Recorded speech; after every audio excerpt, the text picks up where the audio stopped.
Donc je vous répète ici, le plus grand pauvre ici et les pauvres, ce sont ceux qui manquent de bonnes informations. Si vous ne vivez pas la vie que vous aimeriez vivre, si vous ne vivez pas votre rêve, ne vous fâchez pas, tout est encore possible. Ce qui vous manque, ce sont des informations capitales. Bonjour ma personne personnelle, j'espère que tu vas bien et j'espère que comme moi tu as soif de réussir. Et bien si c'est le cas, on est ensemble.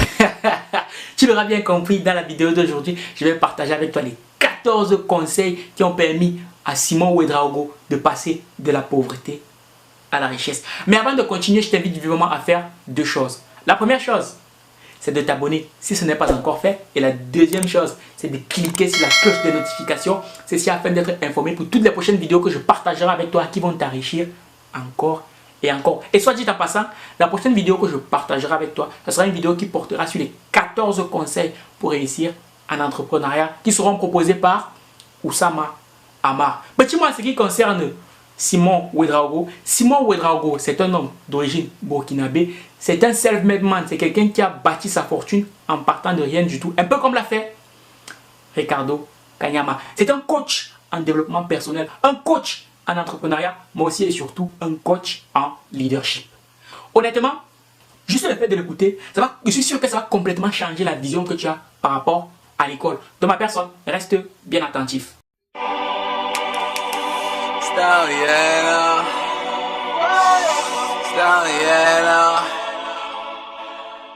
Dans un monde de cause et effet. Arrêtez de chercher les effets.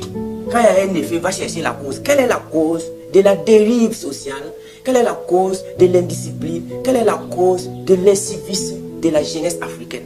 Cette cause se trouve dans l'éducation pure et simple. C'est le désespoir qui amène l'indiscipline. C'est le manque de confiance en soi qui amène l'alcoolisme. C'est le manque de vision qui amène les gens à être, je dirais, des varvons sexuels, à être des alcooliques. Quand quelqu'un boit du matin jusqu'au soir, il fume. Tu n'as pas besoin d'être un grand psychologue pour comprendre qu'il a un problème de vision. Lorsque tu as une grande vision, honnêtement dit, les 24 heures ne te suffisent plus. C'est pourquoi j'aime m'adresser à mes petits frères. Parce que l'Afrique aura des millions et des millions de jeunes. La majorité de la population africaine est jeune. Quand on dit ça, il y a d'autres qui sont contents. Mais personnellement, je suis content, mais avant que je sois content de dire que notre population est jeune, je veux savoir qu'est-ce qu'on met dans la tête de ces jeunes-là. On est en train d'infliger une éducation insensée. Que nous sommes en train de vous dire d'arrêter ça. Mais, étant pas politique, aucune décision, ils ne vont pas aller dans des congrès ou quoi pour décider de changer. C'est toi qui m'écoutes de façon individuelle. Lorsque tu décides de changer ta vie, c'est le monde qui change. Soit le changement que tu aimerais voir autour de toi. L'ironie du sort, c'est que très souvent, que veulent les hommes? Les hommes veulent que ce soit le monde entier qui change, sauf eux-mêmes. Alors qu'il est beaucoup plus facile de se changer soi-même plutôt que d'essayer de changer les gens autour de toi. Et puis même ma personne, si un truc que tu n'as pas encore remarqué, c'est que les gens apprennent par référence. Donc dis-toi que si tu décides d'être dans une démarche de se changer toi-même, eh bien, tu influenceras les gens autour de toi à se changer eux-mêmes. Parce qu'ils vont se dire, si lui, il a pu changer, eh bien moi aussi, je peux changer. Et puis moi, ma devise, c'est quoi? C'est que si je veux que ma communauté soit respectée, si je veux que ma communauté ait plus de pouvoir, si je veux que ma communauté soit plus riche, eh bien, je n'ai qu'à devenir riche. Parce qu'en devenant riche, je vais influencer les gens qui sont semblables à moi. Je vais les inspirer à devenir riches eux aussi, dans ma personne. Tu veux qu'il y ait quelque chose de différent dans ta communauté, commence par agir différemment. Je pense que quelqu'un a bien dit que le monde n'est pas mauvais parce qu'il y a des mauvaises personnes. C'est parce que les bonnes personnes ne font pas leur travail. Donc moi je suis là pour dire, vous jeunesse africaine, l'école qu'on a dessinée pour vous, l'école qui a cramé l'avenir de ton père et de ta mère, l'école qui a cramé l'avenir de tes enseignants visibles et tangibles. Parce que le chapitre même de cette vidéo, c'est de vous permettre désormais de voter vos enseignants. Moi j'ai fait ça et ça marche. Quand j'ai compris que j'étais dans un faux bateau éducationnel, qu'est-ce que j'ai fait? J'ai décidé de choisir mes enseignants comme j'ai choisi mon président. Avant d'être président d'une république, qu'est-ce que l'homme fait? Il propose un plan de société ou bien un plan de, je sais pas, quinquennal, et il détaille, si vous me votez, voici ce que je vais faire pour vous. Et toi tu dis, voici le président qu'il me faut. Et qu'est-ce que tu fais? Sous le soleil ardent, tu bats campagne pour lui. Sous le soleil ardent, tu vas le voter et il devient président et tu es fier d'avoir sa photo dans ta chambre. pas mal de personnes ont la photo du président de la République. Chacun a la photo parce que le président fait son affaire, il aime le président. Mais pour l'affaire du président là, c'est juste une journée, tu vas voter et puis ça passe. D'ailleurs même il ne viendra pas chez toi. Mais il y a un autre président que tu ignores. Tes enseignants, le président de ta vie, celui-là même qui doit impacter ton avenir. C'est pourquoi Gandhi a dit qu'il ne laissera personne marcher dans son esprit avec ses pieds sales. Jeunesse africaine, il est temps de ne plus jamais laisser quelqu'un marcher dans votre esprit avec des pieds sales. Toi tu es parti à l'école, tu n'es pas devenu quelqu'un. Et ce sont ces mêmes matières que tu repars enseigner à tes enfants. Ça c'est quoi ça? Donc c'est pourquoi vous allez voir, allez-y dans les lycées. Chère jeunesse africaine, je vous invite à être des observateurs. Si celui qui tente de t'éduquer ne vit pas bien, si celui qui est en train de vouloir te donner la chose ne possède pas la chose, how can you give what you don't have? Comment peux-tu donner ce que tu n'en as pas?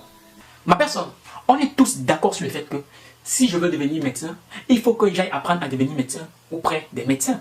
Si je veux devenir footballeur, il faut que j'aille apprendre à devenir footballeur auprès des footballeurs. Mais pourquoi est-ce que quand certaines personnes veulent devenir riches, elles continuent à fréquenter des personnes qui ne le sont pas? Il faut fuir les pauvres, ma personne. Attention, j'entends par pauvreté ici quelqu'un qui ne te donne pas l'information dont tu as besoin pour avancer dans ta vie. Quelqu'un qui ne t'apporte rien, c'est quelqu'un de pauvre. Oui, nous sommes tous pauvres par rapport à quelqu'un. Et maintenant, c'est à toi de choisir la personne avec qui tu vas avancer, la personne qui t'apporte un plus dans ta vie. Oui, ma personne, on apprend à devenir riche auprès des riches. Malheureusement, très souvent pour beaucoup d'entre nous, on a été éduqués par nos enseignants qui eux-mêmes n'étaient pas déjà riches. Donc, qu'est-ce qu'ils pouvaient bien nous enseigner au sujet de la richesse? L'éducation est l'arme la plus puissante avec laquelle on peut changer le monde. Qu'est-ce qui m'a changé et qu'est-ce qui va te changer? Parce que nous sommes des êtres vivants. Nous sommes des humains. Dès lors que tu es un être humain, dis-toi que ce qui a marché pour l'autre être humain peut marcher pour moi, puisque nous avons la même constitution biologique et physiologique. Donc il ne faut pas regarder quelqu'un qui brille, quelqu'un qui a réussi et croire qu'en faisant comme lui, tu ne seras pas comme lui. Non, ça c'est des pensées qu'il faut éliminer.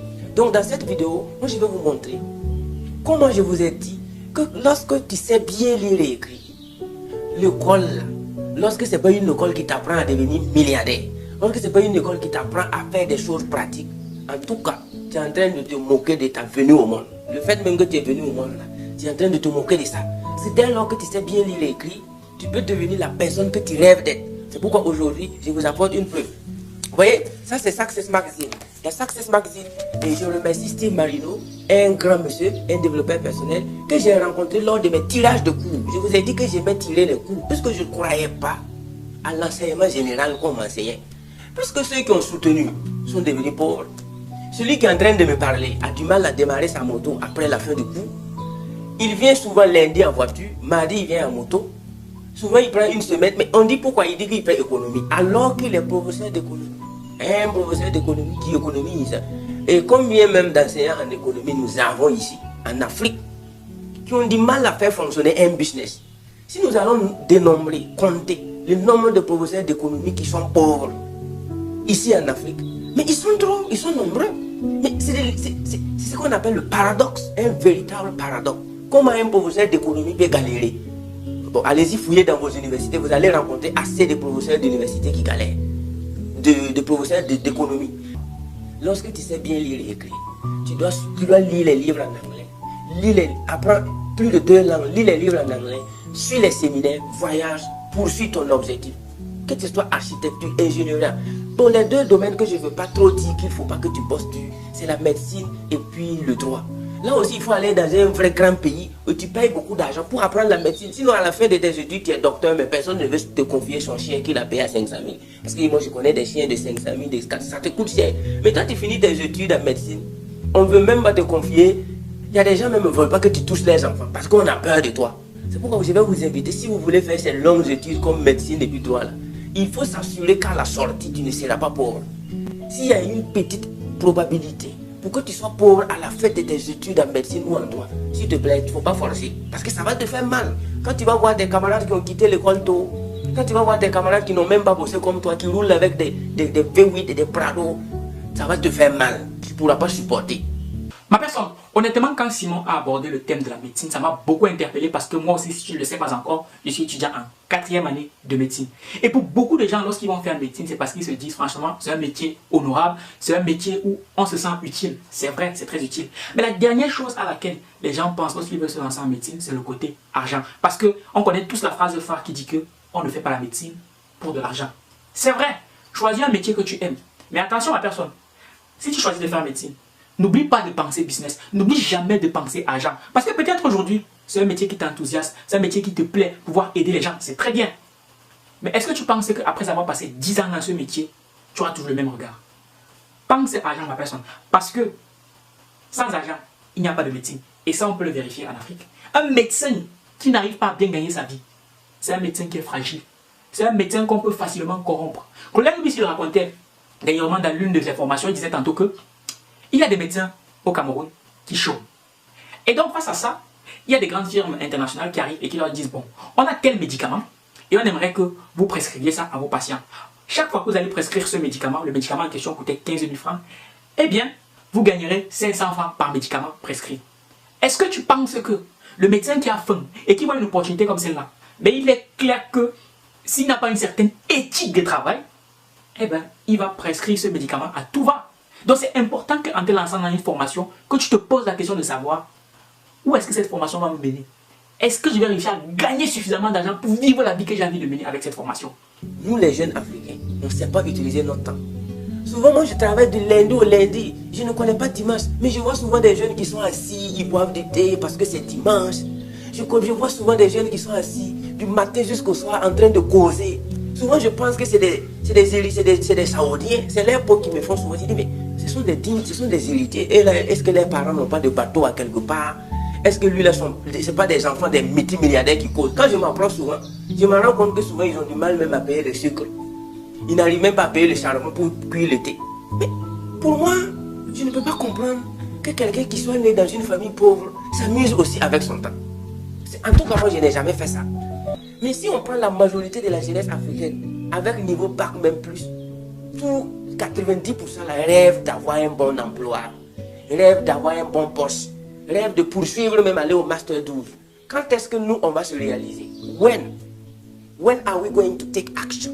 When are we going to be aware? Quand est-ce que nous serons conscients qu'on ne va pas gaspiller notre temps?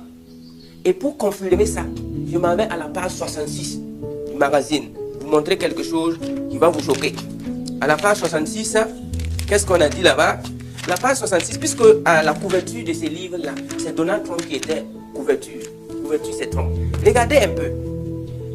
Donald Trump, c'est pas parce que moi j'ai aimé Trump, j'ai lu ses livres avant qu'il soit président à la Maison Blanche. Donc depuis qu'il est président, je suis même plus trop ses tweets. Mais avant qu'il soit président, il était un éducateur, il était un papa, il était un grand monsieur qui motivait, qui créait beaucoup de choses aux États-Unis et respecté. Donc, il est né le 14 juillet 1946. Ce que je vais vous montrer ici, c'est vous allez suivre avec moi et me dire c'est à quel moment Donald Trump a gaspillé son temps comme nous les jeunes Africains. Tous les milliardaires n'ont même pas eu un mois pour gaspiller. Mais nous les jeunes Africains, on a souvent eu 2 ans pour gaspiller. À cause des 0,5, on a fait redoubler des gens. À cause des 0,25, on a dit à des gens qu'ils ne passent pas en classe supérieure. Même à l'université, à cause des 0,050, il y a des gens qui ont repris la médecine. À cause des 0,05, il y a des gens qui ont repris une année. Et puis il est fier de reprendre. Et la vie s'en va.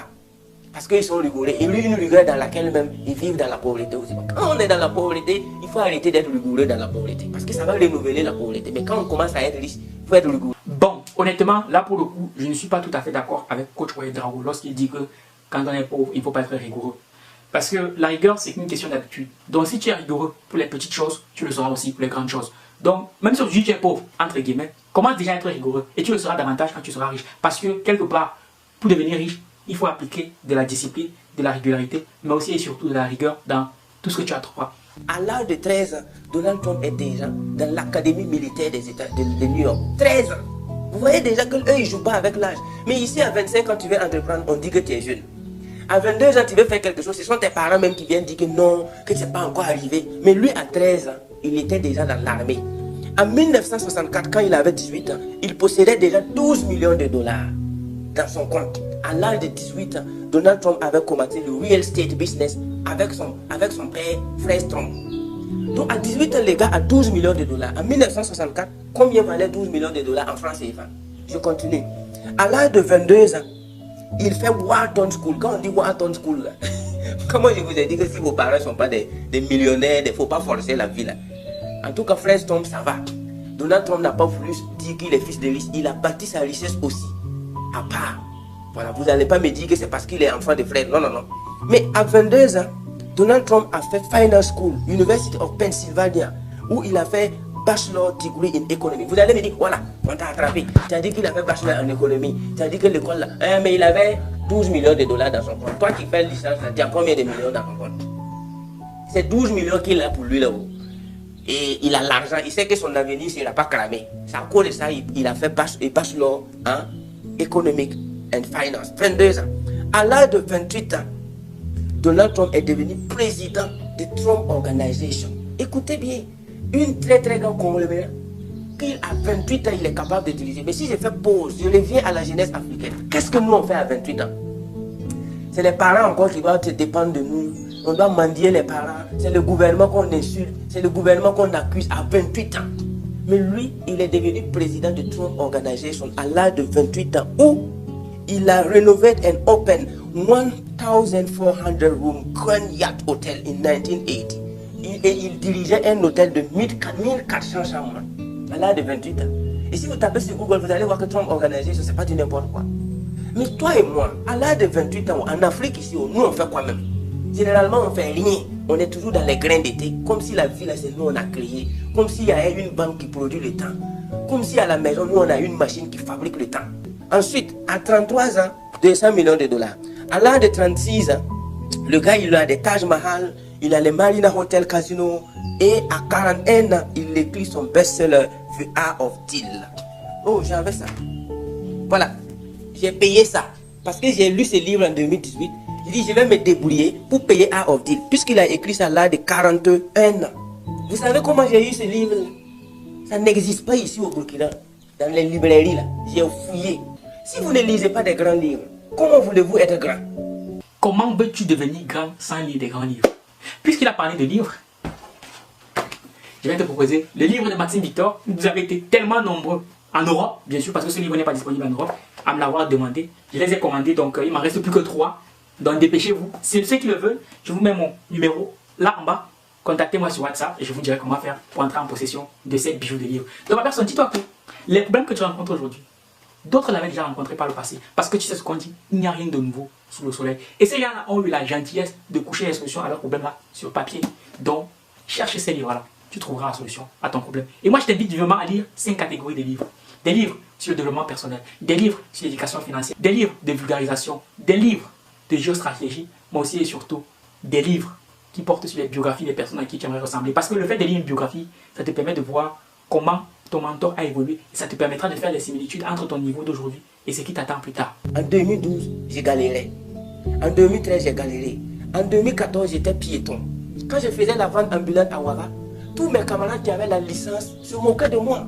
Parce que pour eux, j'ai été dans une grande université, j'ai refusé de soutenir, j'ai quitté l'école, je n'ai pas de diplôme. Voilà, ton malin là, c'est pas toi qui es devenu vendeur ambulant ici. Il me croisait dans la rue, je marchais, et puis j'avais fait même la France, j'ai fait 2 semaines en France. Quelqu'un qui fait 2 semaines en France qui devient vendeur ambulant à Ouagadougou.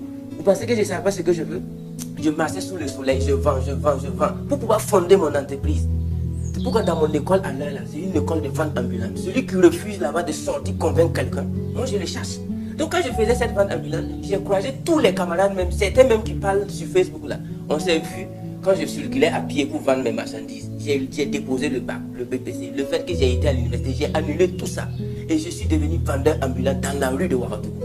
Parce que j'ai compris qu'on m'a menti à l'école. Mes camarades qui m'ont dévancé n'ont pas réussi.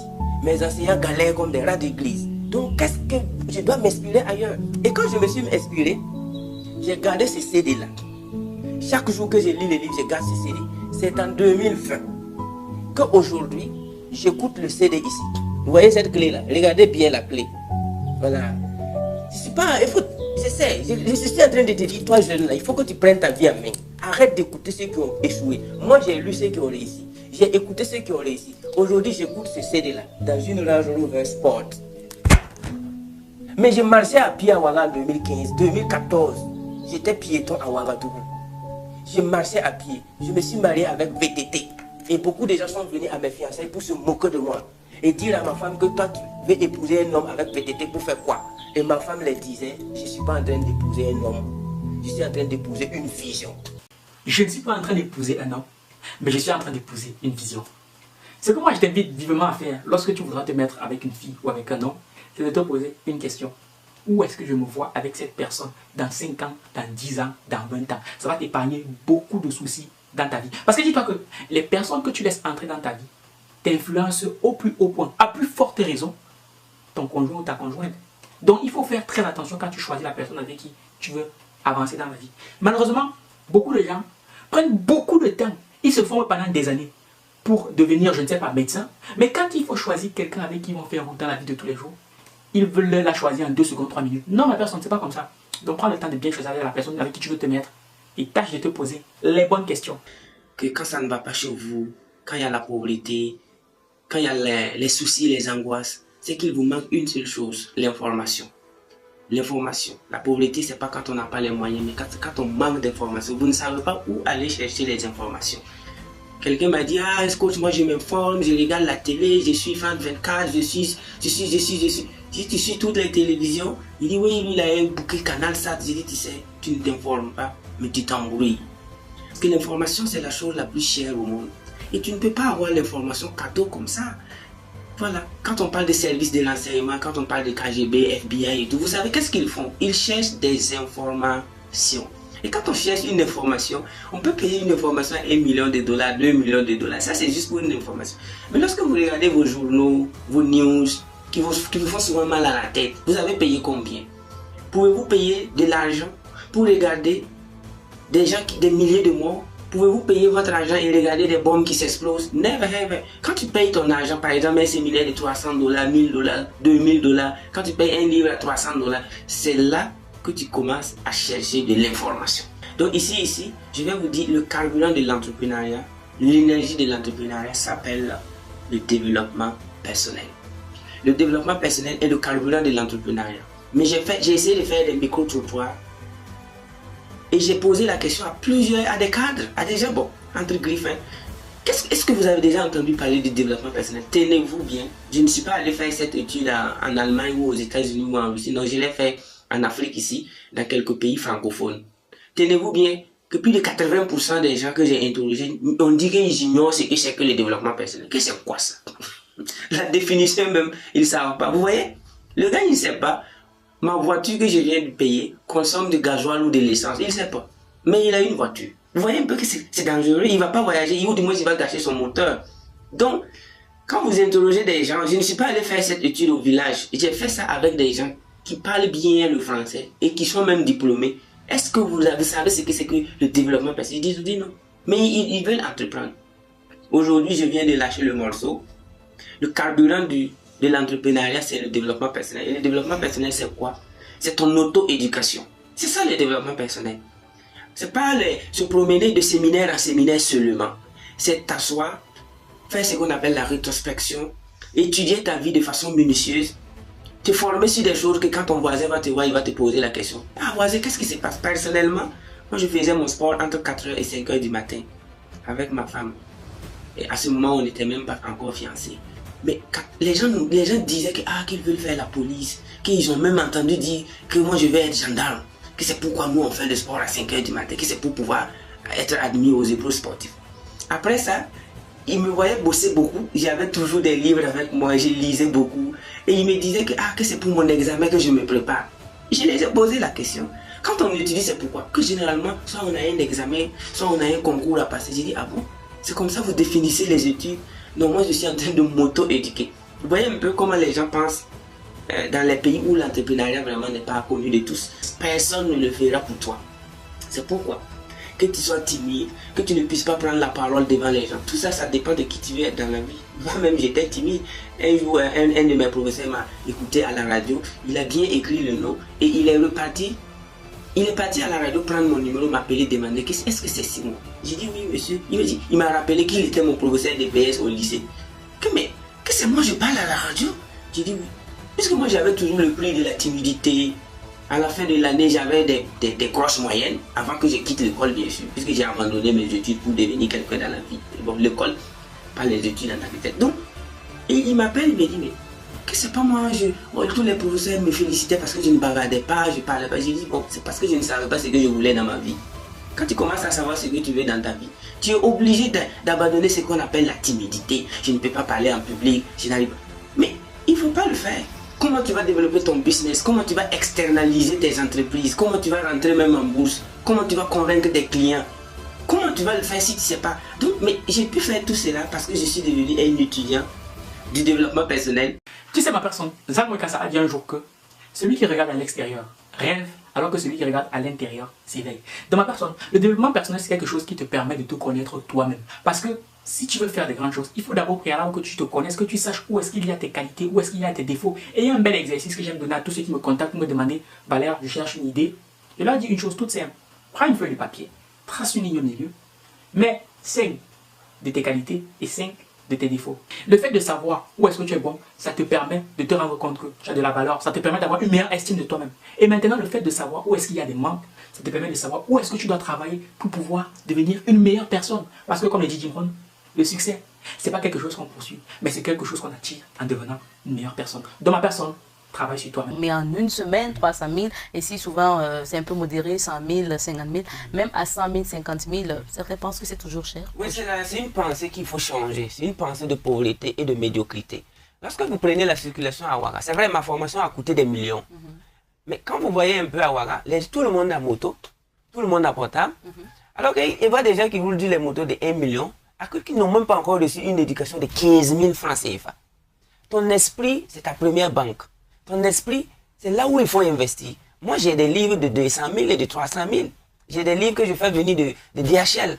Moi, je paye des livres. Je suis des séminaires de 2000 $. Mais pour pouvoir être qui j'ai envie d'être. Par contre, les gens vont aller prendre des prêts pour construire une maison, aller dormir. Si tu prends un prêt de 1 million pour construire un poulailler et tu mets un coq et une poule, tu as fait un investissement. Parce qu'ils vont prendre des œufs et un jour, tu vas pouvoir t'en sortir. Mais tu prends un prêt, tu construis une maison et tu ronfles là-bas. Et tu fais des enfants. Ça, on appelle ça, Robert Kiyosaki parle de... C'est des investissements passifs. Ce n'est pas actif. C'est pourquoi, là où il faut mettre tout ton argent, c'est dans ta propre éducation. C'est pourquoi les Burkinabés préfèrent payer des portables de 200 000, rouler sur des motos de 1 million, et quand tu parles d'une formation de 25 000, le même monsieur te dit, oh, que c'est exagéré. Il dit, ok, ta moto va t'éduquer, ton portable va te former, ta maison va te former.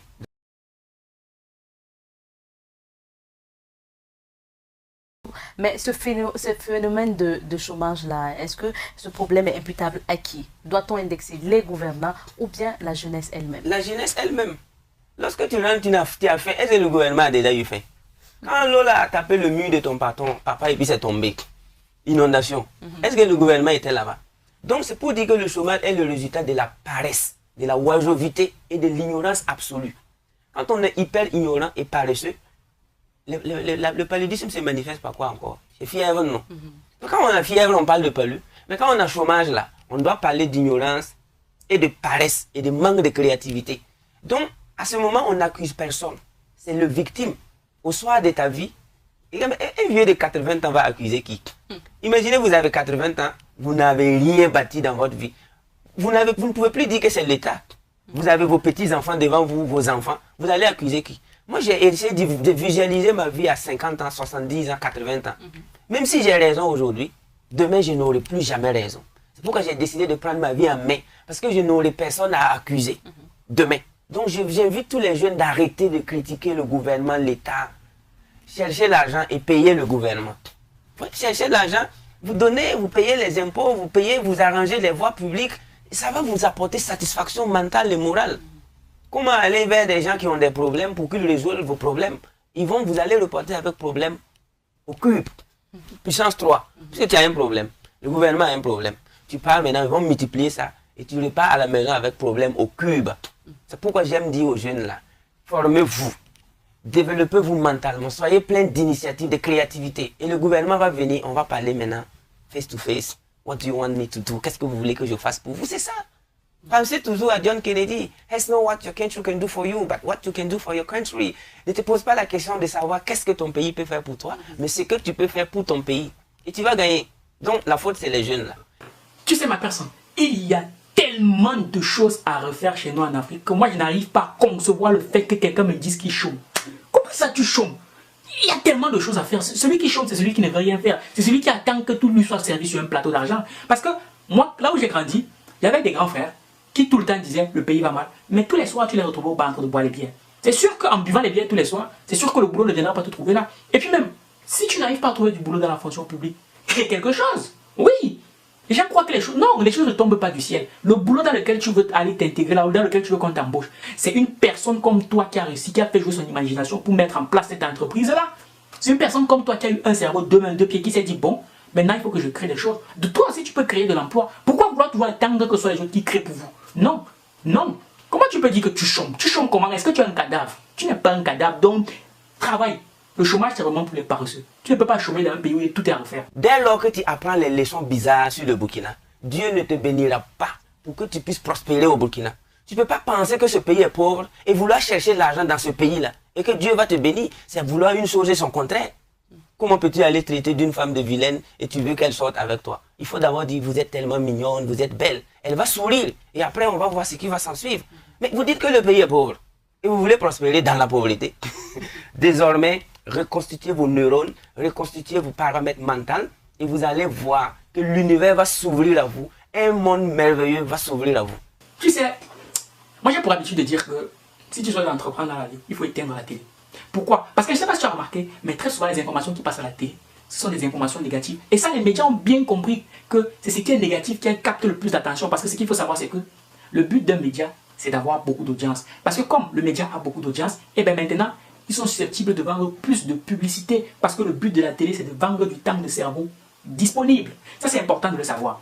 Donc, les médias ayant bien compris que ce sont les éléments négatifs qui attirent le plus de personnes, et bien très souvent, quand il y a un meurtre, quand quelqu'un se fait frapper, quand il y a un vol, quand il y a un attentat, c'est ça qui passe à la télé. Et à force de regarder ça, tu as une vision complètement biaisée du monde. Tu as l'impression que tout va mal dans le monde. Alors que non, ma personne. Non. Même en temps de guerre, il y a des gens qui se font de l'argent. Mais pour pouvoir identifier les opportunités de se faire de l'argent, même en temps de crise, il faut avoir un cerveau orienté opportunité. C'est de ça qu'il s'agit, ma personne. Donc tu ne peux pas passer ton temps à dire que l'Afrique est pauvre et vouloir chercher à devenir riche. Ce n'est pas possible. Non.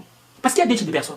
Les personnes au cerveau orienté problème et les personnes au cerveau orienté opportunité. Les personnes au cerveau opportunité, c'est ceux-là qui voient un problème et cherchent l'opportunité qui se cache derrière ce problème-là. Je l'ai déjà dit au moins 10 fois et je ne vais pas arrêter de te le marteler. En Afrique, il y a énormément de problèmes. Donc, il y a aussi énormément d'opportunités de business. On dit tous les jours que l'Afrique est pauvre, l'Afrique est pauvre. Mais qu'est-ce que les industriels viennent alors chercher tous les jours dans une zone qui est dite pauvre? En principe, quand un endroit est dit pauvre, personne ne veut y aller. Mais qu'est-ce que les industriels viennent chercher là-bas si c'est pauvre? Malheureusement, pour tous ceux qui regardent beaucoup la télé, en général, qui sont des télés exogènes, et bien dans ces médias-là, à chaque fois qu'on présente l'Afrique comme un endroit où il ne fait pas bon vivre, où il n'y a rien à faire, où c'est la pauvreté. Du coup, les gens se disent, ben, si c'est pauvre, ça veut dire qu'il n'y a rien à faire ici, il faut partir. Alors que non, ma personne. Il y a énormément d'argent à se faire en Afrique. Mais, pour pouvoir voir ces opportunités de business-là, il faut avoir un mindset orienté opportunité. Donc voilà ma personne, les 14 conseils que je voulais partager avec toi aujourd'hui en ce qui concerne comment sortir de la pauvreté, proposé par le coach Simon Ouedraogo. J'espère que cette vidéo t'aura été utile. Si c'est le cas, dis-moi en commentaire. Et sur ce, je te donne rendez-vous à la prochaine vidéo qui va t'enrichir encore et encore. Et je te dis, on est ensemble, commandez ça et on se ressemble. Nakano. Dis donc, cherchons là, oh, c'est plus beau que qui, plus ça peut que